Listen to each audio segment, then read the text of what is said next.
le livre de Fadel sur Thione Seck, qu'il qualifie déjà d'un poète, qu'il qualifie aussi de prolixe, est un livre qui transcrit des chants d'une oralité. Vous savez, l'oralité africaine, c'est une parole de la bouche à l'oreille. En transcrivant et en le mettant en livre, il sauve 2 fois des voix qui auraient pu être perdues, des cassettes qui ont été enregistrées dans les années 70 et dans les années 80. Donc il permet aux générations actuelles, aux futures générations, de pouvoir travailler, mais surtout aux enseignants, de pouvoir introduire les textes de Thione Seck, traduits en wolof et en français dans les enseignements. Pour moi, Fadel a fait un travail exceptionnel et un travail pédagogique.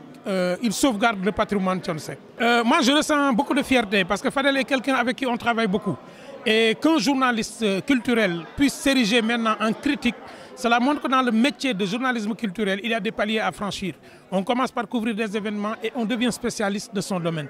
Aujourd'hui, la presse culturelle est une presse qui commence à avoir des spécialisations, aussi bien au cinéma que dans la littérature. Et pour moi, c'est une victoire pour la presse culturelle et la presse en général. Moi, je ne donnerai pas de conseils, mais je recommanderais aux jeunes journalistes d'avoir beaucoup de culture, d'avoir une proximité avec les grands créateurs, de ne pas considérer que seule la critique négative fait avancer.